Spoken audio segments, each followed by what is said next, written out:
Welcome to Lynn Cullen Live at pghcitypaper.com. Email your questions and comments to Lynn at pghcitypaper.com. Hello there, and welcome to a Monday, a beautiful autumnal Monday, October 26th, 2015, here in Pittsburgh, Pennsylvania. Oh, man, I'm sorry. I just sort of blanked for a minute thinking, Monday. But yes, here we are. So I have often been accused of having a few screws loose, and I have one less screw loose. I just want you to know. I had a little surgery on Friday, and they removed a loose screw that had been in my foot for about 30 years, but was starting to get a mind of its own. It had broken away from part of itself and was starting to explore. Whatever. I always thought that if they took the loose screw out, it would involve, some serious surgery, but it turns out, no, you just make an incision and get a screwdriver and unscrew the damn thing. Just pull it right out of the bone. So I said, hey, could I have that screw when you get it out? Just because it's been part of me for almost half my life. I said, could I have it? He said, no. It's not allowed anymore to give people things that are extracted from their bodies. Why? I wonder if that's really true. Or, of course, they just see potential liability.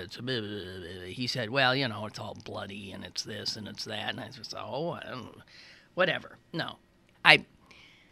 And in fact, if I'd had the screw, I'd put it in a drawer somewhere and it would never be looked at again. So it doesn't matter. But so one less screw loose, which is good. And every time I have anesthesia, though, I feel stupid for at least a week. I mean, I do. I really think it has a great impact on my head. So if I seem a little, as Donald Trump would say, low energy, I think it's because I just don't feel like there's a lot going on up there. It feels like a vast wilderness. I don't know.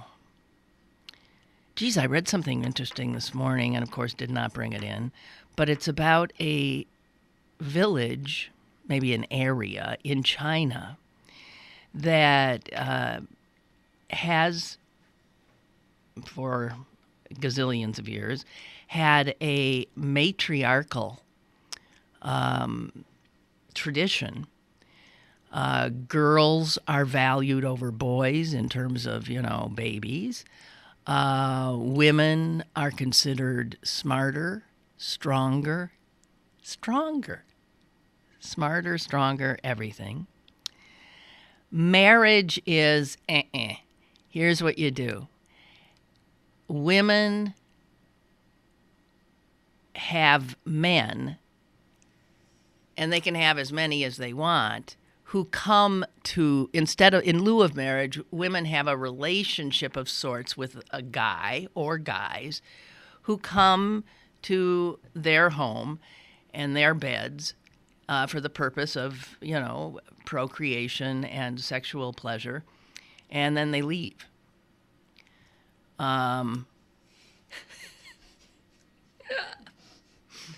I got someone over here, Celine, who's really loving this. Yeah, I'm serious. Hey, yeah. It's totally. I mean, everybody. It's starting to die though, because with centralized government in China, they have said, look, you got to get married. There's one wife, one husband, blah blah blah blah blah. But it is starting to die out. But wow. When you hear those things where there's these little enclaves of people ordering their culture and their society in matrilineal ways, and perceiving women as the powerful. So, just saying, that was pretty neat. I forget what they call it. It's some word I don't know, but a woman can have as many of these relationships as she desires. But the men simply come, do their thing, and then leave. And that's the way the women want it.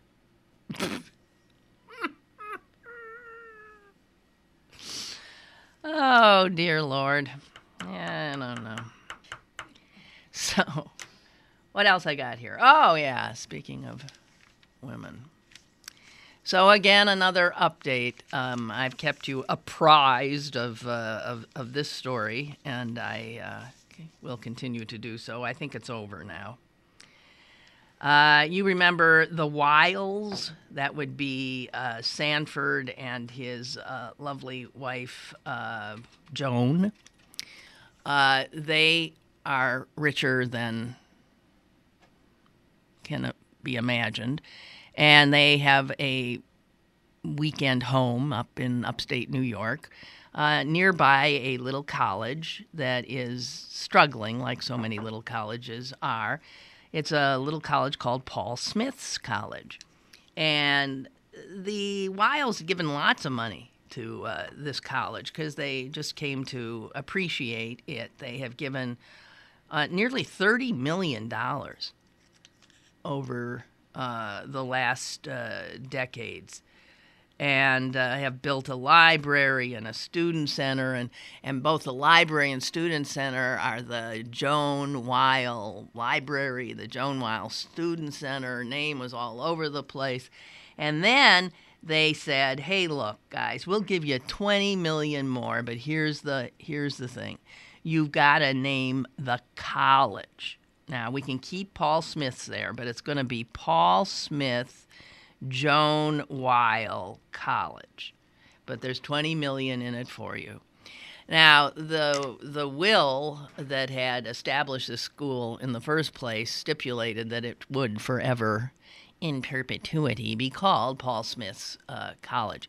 It's a small school that actually has a niche. It has a well-regarded forestry program, and I'm trying to think, what is the other one that they do? Two sort of, things that most people, you wouldn't think of going to college about. Forestry, and I think it had to do with hotels, hotel administration or something. I don't know. So, this went to court. The court said, sorry, you cannot change the name. And then it was not known whether or not the Wiles would still allow their money to go there if they couldn't have the name of the school changed. And lo and behold, they've withdrawn their money. This has finally happened. They've taken their money and left. Efforts to reach Mrs. Weil by reporters from the New York Times got nowhere. They left several messages, but no. This is this part of the story I just don't get is, how could you look like such a jerk? How do you... No! If you don't name it after me, I'm not giving you the money. Even though my name is all over the place. Ugh. Anyway, the school is really struggling financially, so alumni are trying to raise funds, but because the school is a small school and the school trains students for professions that don't make a lot of money, like forest rangers and chefs. It's not like forest rangers and chefs have lots of money, so they don't have a rich bunch of alums. And it looks like it might go down. And Joan Weil will keep her 20 mil. I mean, I don't even... all right. This is why, eat the rich. This is why I just have such a... I mean, not all rich people are like that, but that is not the essence of philanthropy, giving so that you get something. No. The essence of philanthropy, ideally, is anonymous, actually. It's very few people are that saintly, I think, willing to give a huge amount of money and receive zero, absolutely zero recognition. That's a very unusual human being. But, sort of demanding a...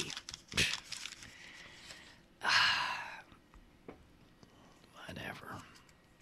Okay, what else we got? I came across a story that I find almost impossible to believe.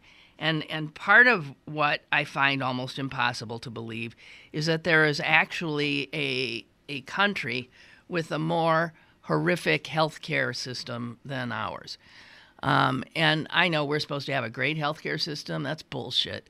It is unequal. It is unavailable. It is overpriced. It is so many things wrong with it. There are middlemen all over the place.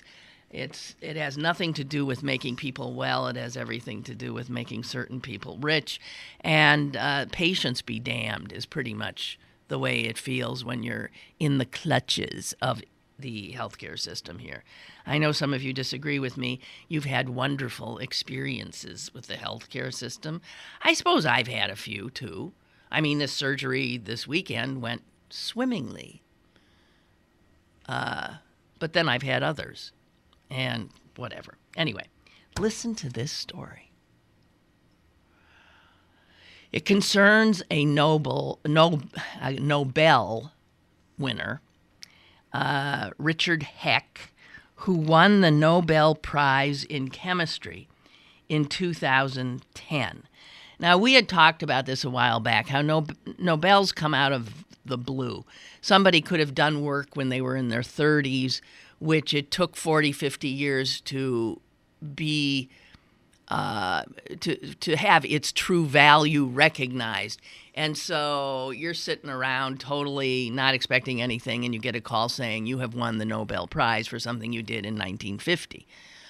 I think this guy might have been that kind of a winner. I'm not clear, because he was a pretty old guy when he got the award. He was an American, but he had married a Filipina and had gone to the Philippines in 2006 to live.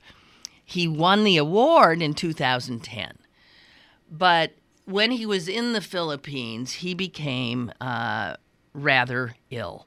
He had cancer, he had diabetes, he had chronic pulmonary disease, and Richard Heck, the Nobel chemistry winner, literally spent every cent he had on medical care in the Philippines. And just weeks ago, he was rushed to a Manila hospital, a private hospital there, very, very, very, very ill.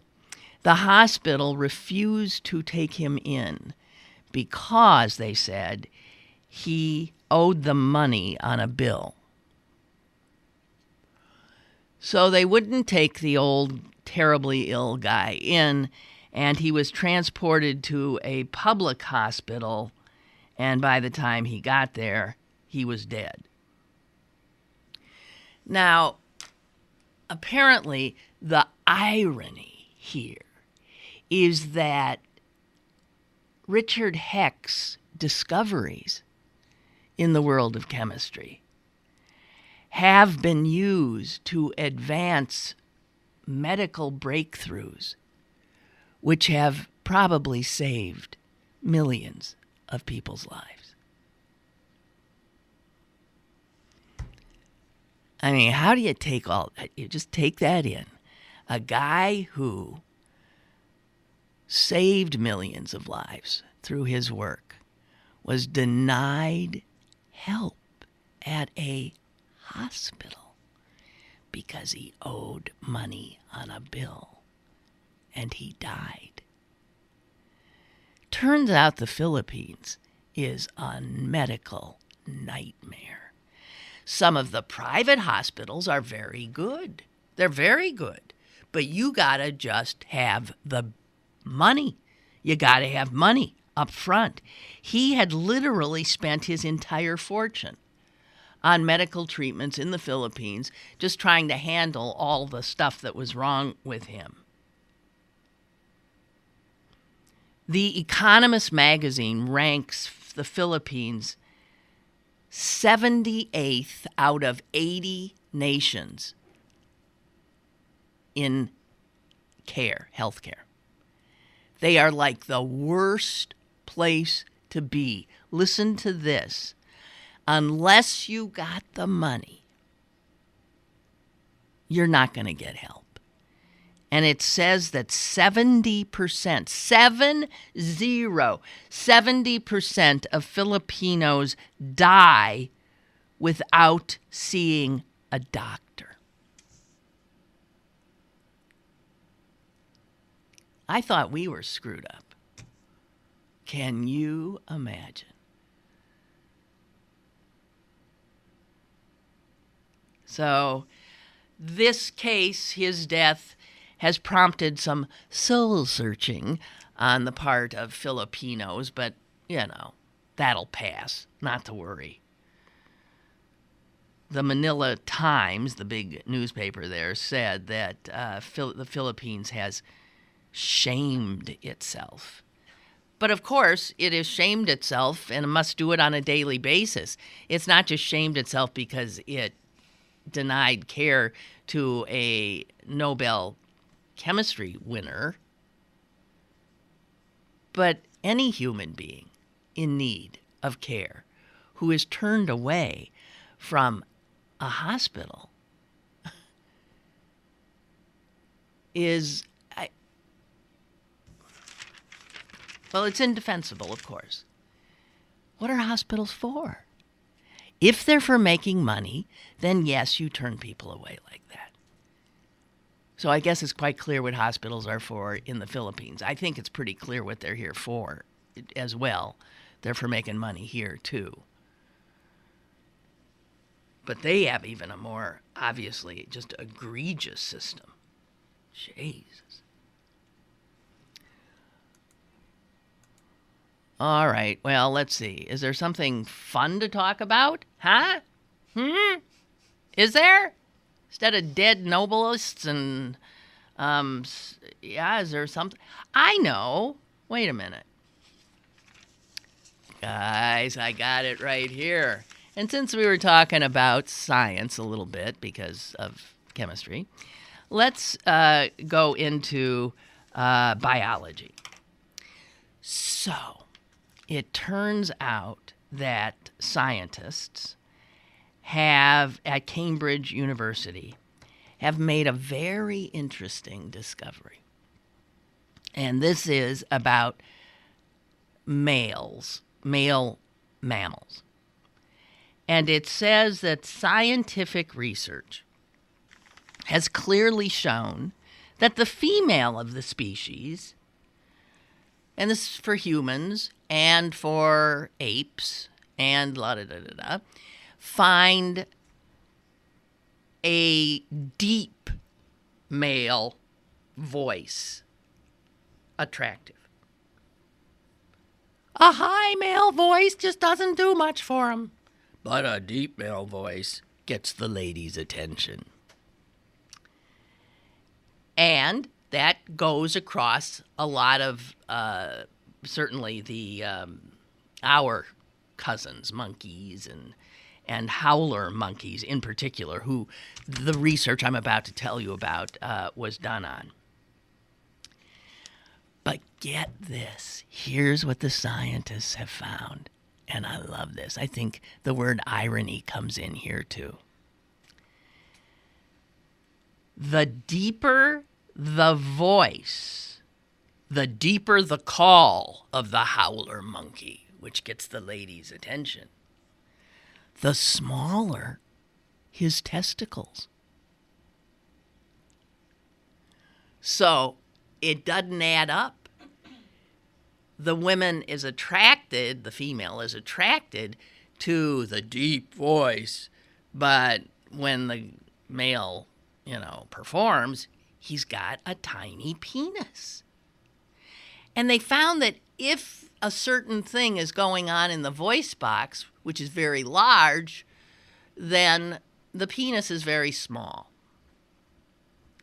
And it goes the other way around.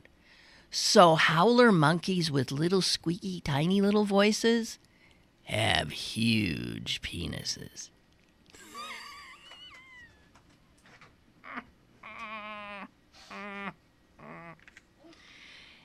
Here is what one of the researchers said.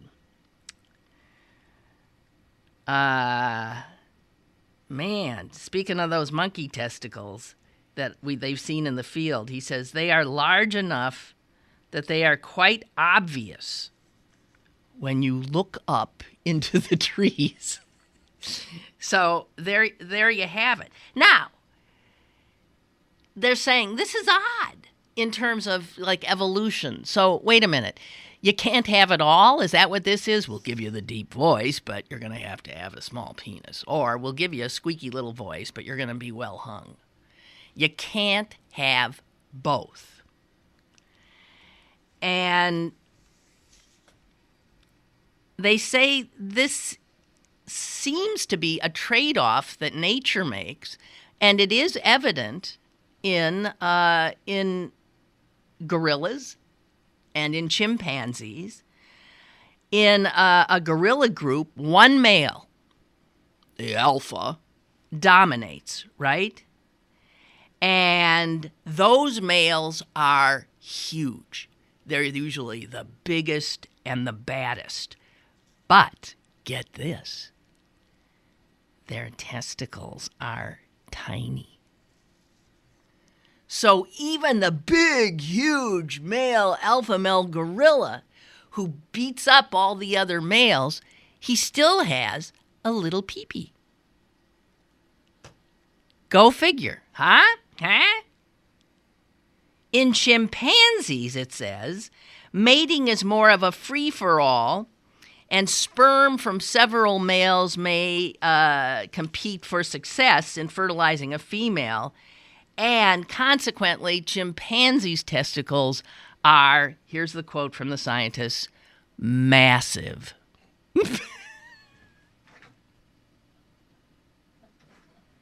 So I guess what they're saying is, okay, like with the gorilla, he wins, the alpha wins his position by virtue of his size, his hugeness.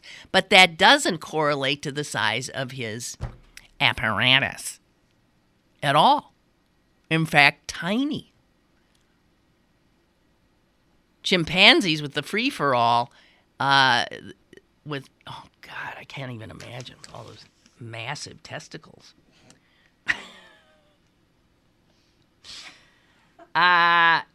Okay, let's see what else I can tell you about. I mean, you're interested in the howler monkey testicles, aren't you?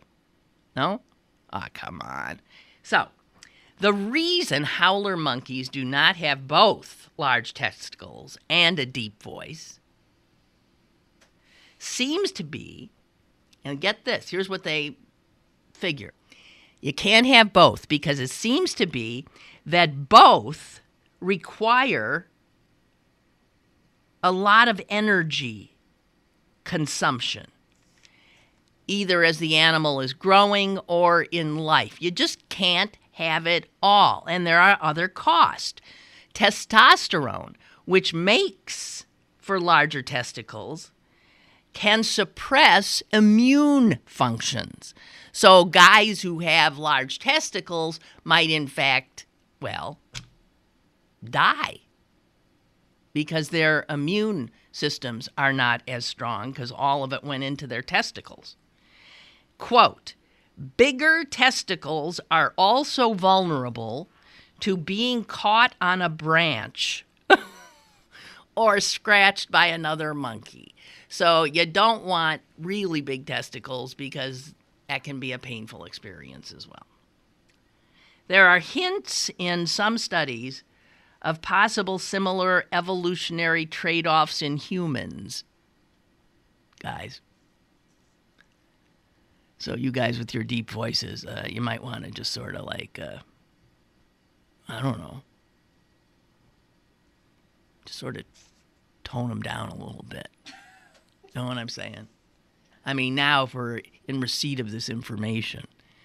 On the one hand, some research has suggested that men with deep voices have more sexual partners because women are attracted to them.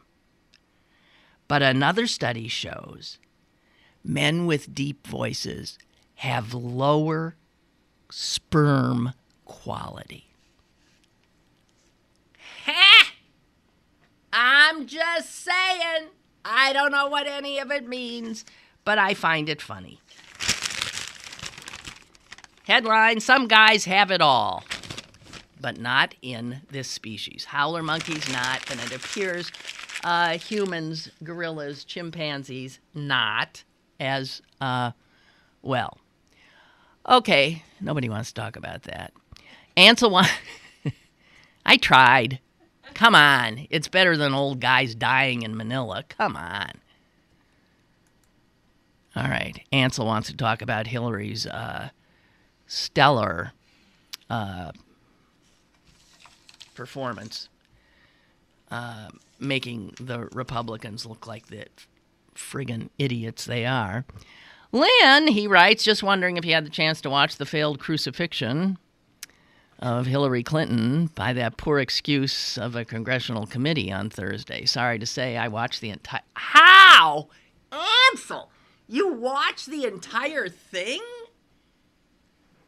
You watched 11 hours? Hang on a minute, we got a call. Hello? Hey, Lynn, it's Mike from D.C. Mike from D.C., hello.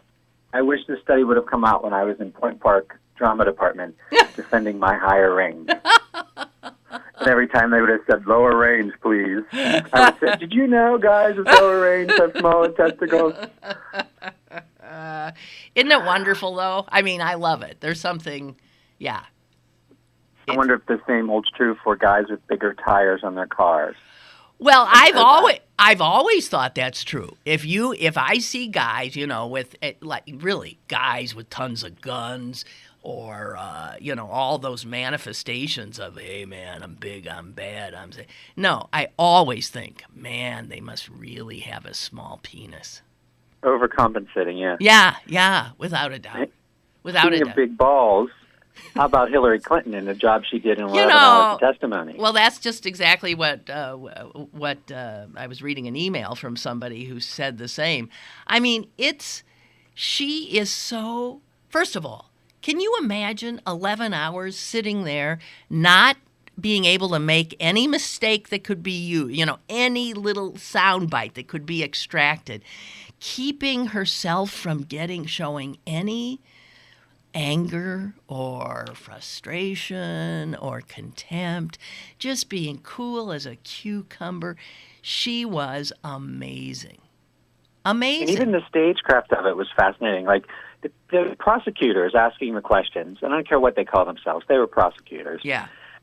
Could leave. They asked their question, they get up and left. Right. She had to sit there. She couldn't stretch her legs. She couldn't go and confer with someone. She couldn't go pee. No, she was in the box. Yeah, she was really being... Did you see that one female congressperson say something to about her, and then were you alone that night? Yeah. Did you see that? What was that? Uh-huh. Were you alone that night? Did it get any more... Did she even mention her bed? I mean, Hillary said, well, I'd gone to bed. Were you alone that night? No, the question that made Hillary wince was she said, were you alone? And she said yes. And she said all night. Oh, that's right. And Hillary giggled. Yes. Because, she's a 60-plus-year-old woman. And the woman, the interesting part was when the prosecutor said, I don't find this funny. That's right. Everybody else found it hysterical. And her response was perfect. Perfect. I know. She looked at the clock and said, well, I'm sorry, I've been here a little while, and I was looking for some brevity. And she said it very playfully. And that was so amazing about her. Is she knew when to be stern, she knew when to put them in their place, and she knew when to be playful. And I think that has to do with, since I'm a feminist, I think that has to do with what women have to learn to do in the workplace that men do not. Well, how nice of you. Because we are just who we are. If we're an asshole, we're an asshole. Nobody ever calls us a bitch. How dare he? They just say, yeah, he's hard to go along with. Right. But you guys have to have it all. You have to be able to be playful and be direct. And so I think she did an amazing job. And anybody who doesn't think she should be president wasn't paying attention. Yeah, I mean, without a doubt, she helped her cause immensely. I mean, she exudes competence and intelligence. Yeah, I thought it's just masterful. And then you look at the clowns on the other side. Hey, they've got a debate coming up this week, don't they? The Republicans? Really? Oh, yeah, but come on, that'll be fun because Trump's going down in the polls and quiet little neurosurgeon is going up, and that's going to get ugly. It'll be fun. I heard the stagecraft for that one was that Trump didn't want to stand for 4 hours. I don't blame him, frankly. It's too long. So he said it has to only be 3. I thought it was. Could you imagine if Hillary said that? Yeah, right. But I think, that's true. Or anybody or an old guy would say that. Yeah, that's true. And you can't stand for 4 hours, but you want to be president of the United States? Yeah. You have to admit, the physical toll extracted from anyone who wants to be the president of this country is just unbelievable. I can't even imagine it. The thing that amazed me most about the investigation, in quotation marks, is that the investigators didn't even understand how the Secretary of State or the Defense, which is where I work, communicates with their people. Right. Right. They think we send them emails. We want to send something to the Secretary. We send them an email. We don't email them. They don't call us. No.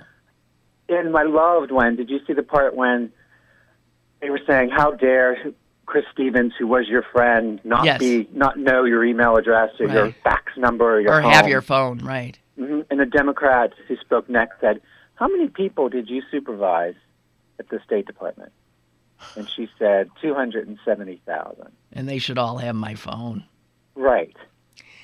I'll tell you, the Democrats on that committee, I thought were brilliant as well. I thought they handled themselves well and said the kinds of things she couldn't say and expressed the outrage she could not express. But I thought they and she were just running circles around these crazy people.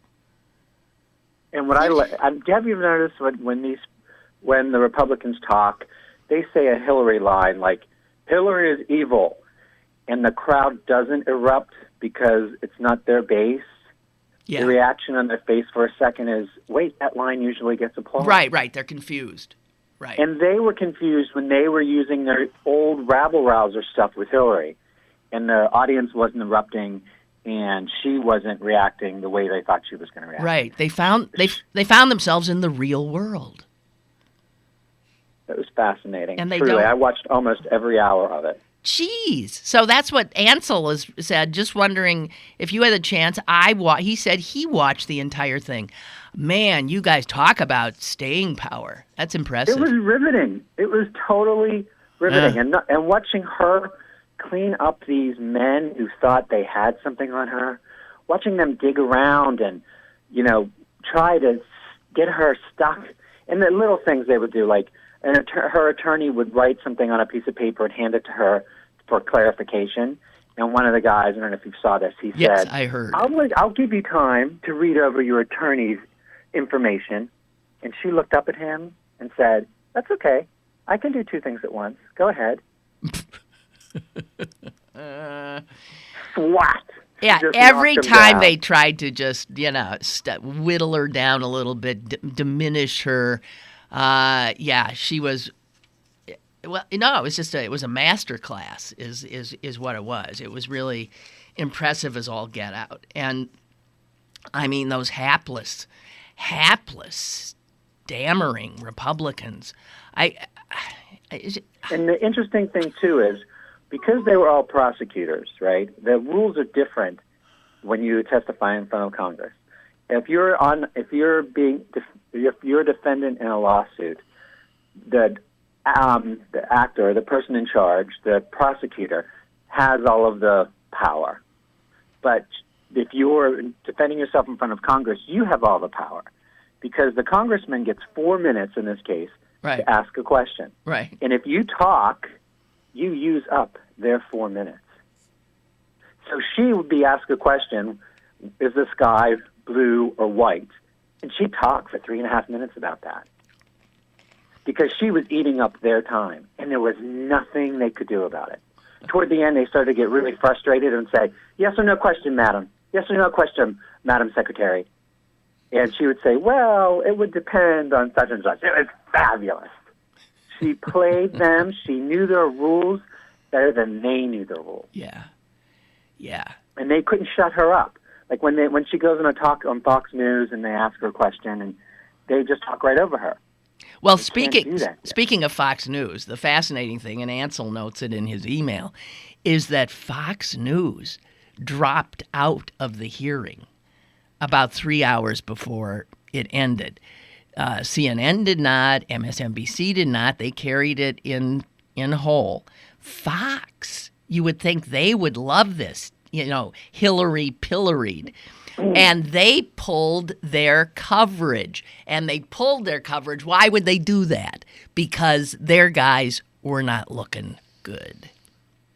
That's why they pulled it. I love it. Me too. I can't believe they were that stupid to Yes. think that they were going to win over Bill and Hillary. And I think it's interesting, too, that Bill, you never see Bill now. Well, you saw him in Iowa yesterday. Oh, I didn't. Okay. Yeah, he was in Iowa. Boy, does he look skinny. He looks old and frail. But I guess that's just what happens when you take Big Bubba and keep him away from fast food. Yeah, I'm a little worried about her. She's gained a lot of weight, too. She's gained weight and he's lost it. Yeah. And I know it's that life. Well, right? of course it's that life. Yeah. Right. And listen, women of a certain age, believe me, the weight, it's very hard to keep weight from coming on because of the decrease in metabolism and the hormonal differences. So and sleep. If you don't get enough sleep, your body confuses sleep with hunger. That's true. So Hillary and me and all these other women of our age who are packing on a few pounds, you just never mind. Okay? I won't say a word. Yes, you leave. Goodbye, you. Bye.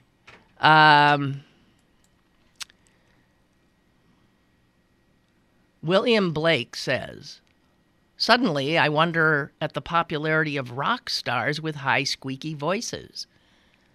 Are there something subliminal, perhaps? So the guys with the high voices, because we know they're well hung? I don't know. Here's something I got to share with you because it was just so bizarre. You're aware that the CIA, totally threw $500 million down the garbage can in this total failure of a program to equip and train these Syrian rebels who were going to go back into Syria, and somehow, I don't know, I can't even imagine how they, talking about this around the table, someone didn't say, guys, this is like stupid. Anyway, it totally failed. The Americans, the Syrians they put in were either captured or they ran or they were killed. And they figured the $500 million got them about, 3 operatives on the ground. That was it. Now, the general in charge of this wonderful operation, Major General Michael Nagata, is, I'm really surprised, has decided he's going to have a different assignment. After the stellar job he did in that case of training the Syrian rebels, he is stepping down. But here's the thing that's beyond belief. He's going to be promoted. Now, what the hell? A guy totally screws up and you give him a better job? The idea was to have up to 15,000 fighters that the program would train over a 3-year period. They ended up producing only a few dozen, and as I said, as far as we know, they're all neutralized already, or there's 1 or 2 poor souls wandering around somehow by themselves, and I'm sure abandoned by the CIA. The first 54 graduates of this brilliant program came under attack the first day they went over there, and many of them were captured. Let's just put it this way. I doubt seriously that any of those poor guys we trained are even alive. They had no support from the local populations. They didn't know where their enemy was or who their enemy was. They were totally ill-prepared. And Major General Michael Nagata, who was in charge of this brilliant operation, is, according to the article I'm looking at in the New York Times, likely to be promoted and assigned a senior counterterrorism position in Washington.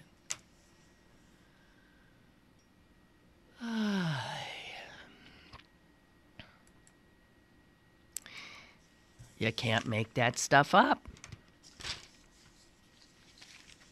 All right. So that synod that in the Vatican and all that, so it ended, and it's like nothing much seemed to. Did any of you follow that kind of thing? Get the impression that there were any winners there? It looks like it was sort of a standoff between the conservatives and liberals, and all the pictures of the Pope from this weekend. He didn't even look like himself. He looked, you think of him as somehow this smiling person. He just looked grim. He did. But I don't know how it went. Listen to this. In one, just showing what he was up against with these cardinals. Much of the opposition is from Eastern European cardinals and bishops and African cardinals and bishops.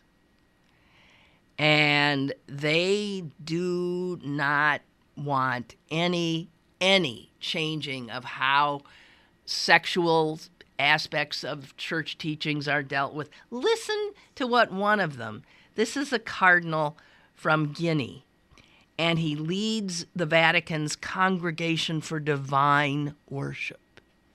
Here's what he said. Here's what this Pope is up against. What Nazi fascism and communism were in the 20th century, Western homosexual and abortion ideologies and Islamic fanaticism are today. So here's a cardinal, a prince of the church, saying that gays and women who want control of their bodies are equal to Nazis and Islamic fanatics. Oh boy. So that's what he's up against. And God help him. Meanwhile, our very own Cardinal Wuerl, our Pittsburgh guy, he was in the position of having to bring some order to this. He's sort of always considered the go-to moderate. And he fired back very almost immoderately for Whirl in a Jesuit magazine to that kind of thinking. And he Whirl said, quote, "I don't know what would bring people to say the things they are saying. All the Pope is doing is encouraging us to be open, to be merciful, to be kind, to be compassionate. I wonder," said Whirl, "if it is really that they find they just don't like this Pope." Now that doesn't sound like Whirl. So there was a lot of trouble there at that synod, I think. And I mean, the synod, all it can do is make recommendations. The power is with the Pope, but he's got to be very careful of pushing these lunatics a little too far, or because they're starting to. It's sort of, well, they're like his whacked out Republicans. He's got this same kind of problem of having to live with them, deal with them, and govern with them and move forward with them, even as they're sort of, constantly pulling back.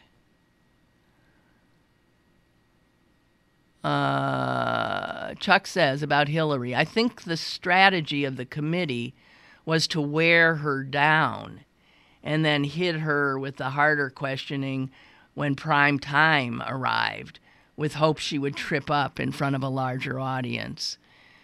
And when Fox dropped their coverage, they played a 30-minute dramatization of the Benghazi attack." Oh, my God. That's what they did? They dropped the coverage and then, oh, my God. Then they went to Megyn Kelly, who tried her hardest to convict Hillary based on just one email. Megyn needed a bottle of Xanax. It was very sad. It's just very sad for our country that this is what passes for governance now. It's just mind-blowing. It really is mind-blowing. God. Okay. This is not pleasant, but I'm going to give you a stat. When we think of people with guns doing damage, we don't think of 2- and 3-year-olds. But get this. 43 toddlers have killed or injured someone with a gun this year. 43. That's essentially one a week, right? Once a week in this country, a 3-year-old blows somebody away.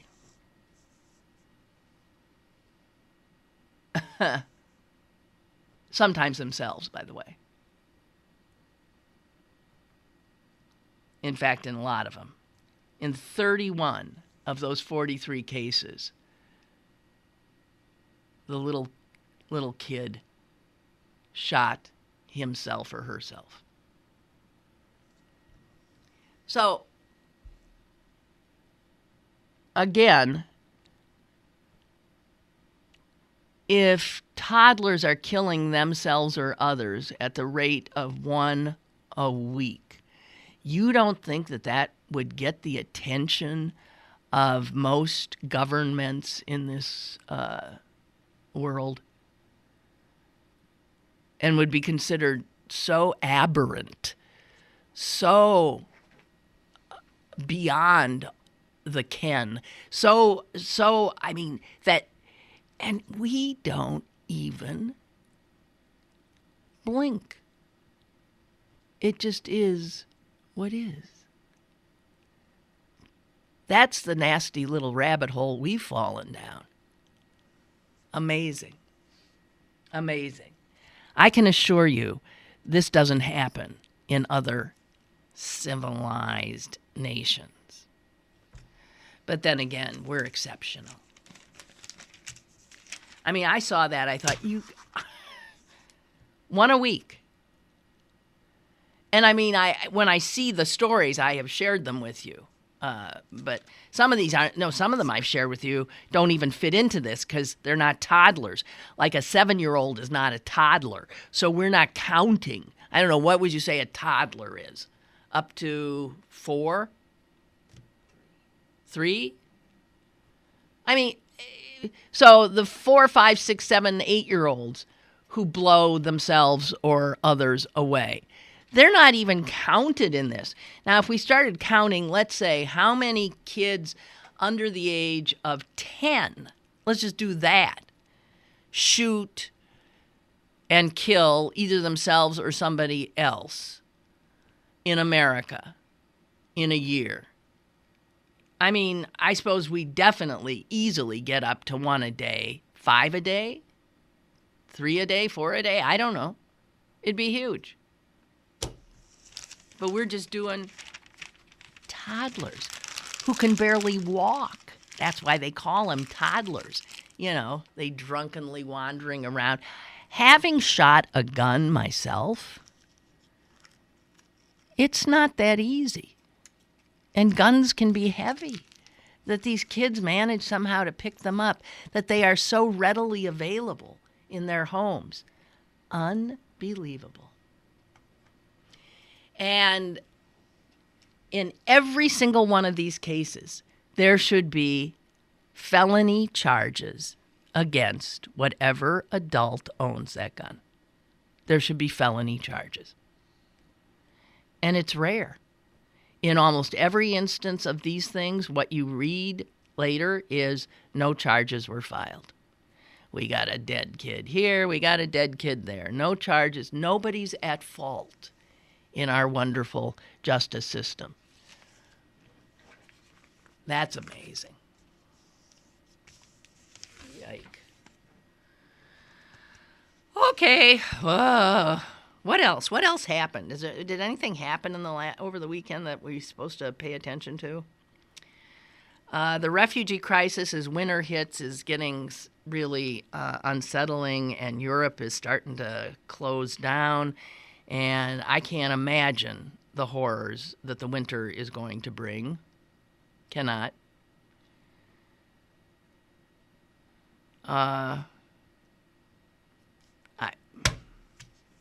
When you look at what's going on in the news, and it's just good God. So these drones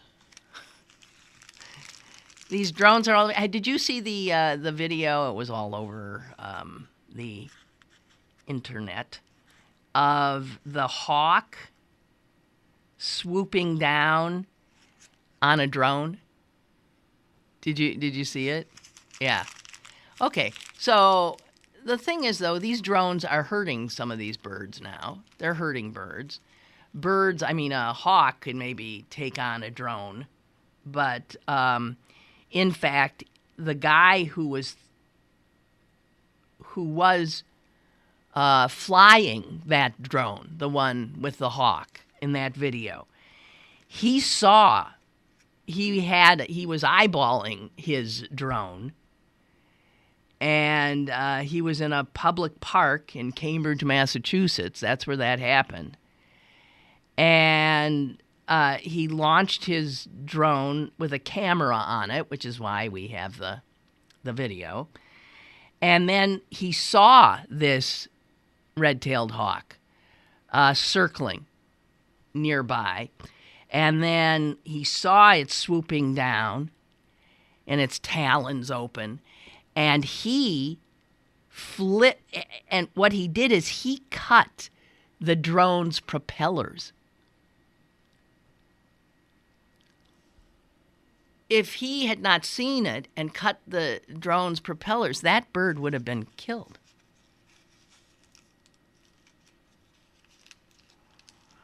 So there is growing concern up there about drones, but also in terms of the sort of natural world and the impact.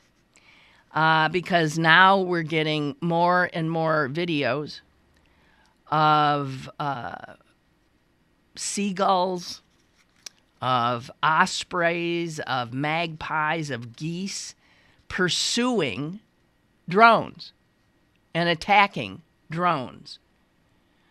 There's a video of a kangaroo hopping up and knocking one to the ground. I love that. There's one in which a cheetah chases, leaps, swiping at one. And then there's another of a pugnacious ram head-butting a drone that just came down a little bit too low. I love that. And a particularly defiant chimpanzee at a zoo in the Netherlands.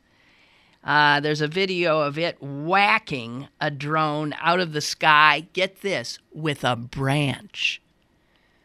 So there you have a chimpanzee getting a tool to get rid of that dang thing buzzing around it.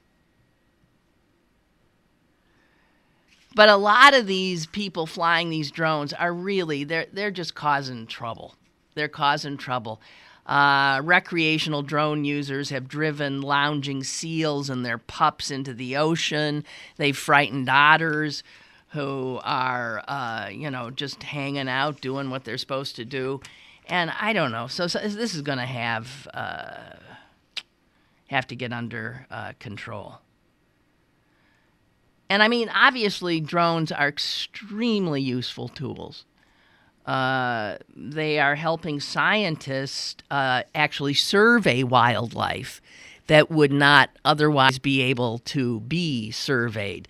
So science is now getting information about penguins and other animals because drones are able to fly along and record and see and monitor.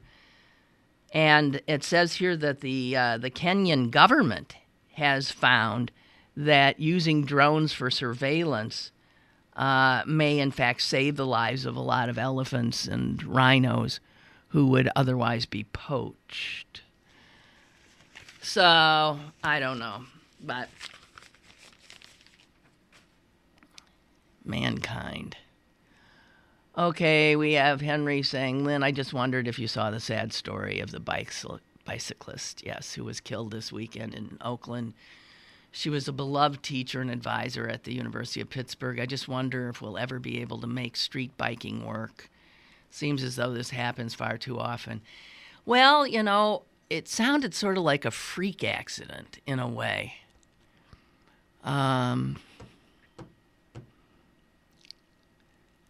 I mean, if a person is on a bike and a car, for whatever reason, hits them, they could be in big, big trouble. My nephew, my sister's son, bikes in Chicago a lot, and he was hit from behind by a car. And he could have been killed, but he lucked out. He was not. It hasn't dissuaded or discouraged him from continuing to bike. It sure would me. I just don't know. We do have to learn to share the road. There's no doubt about it. And you got cars that don't pay attention to the bikers and yield when they should, and you've got bikes who do not pay attention to the rules of the road and cause trouble. So there's trouble on both sides of this divide. But it's quite clear that our city government fully intends to make this a bike-friendly city. That's like right up there on Peduto's priority list, it certainly seems. So, I don't know. It breaks my heart that this young woman who is doing apparently great work and well-liked, and just like that, bang. And my understanding is the guy who hit her or caused the accident had like a heart attack or something immediately. I mean, he freaked out and was taken to the hospital along with her. I haven't heard about him. I don't know. It's a screwy little intersection there where there's 2 left turn lanes. I don't know. We're going to have to get better at sharing that road, no doubt. All right, I guess that's it. I'm sorry if I, again, was a little low energy today, but I'll get my energy back, and I will be back tomorrow with, I guess, my sister Susan in tow. I hope you'll join us. Have a great day.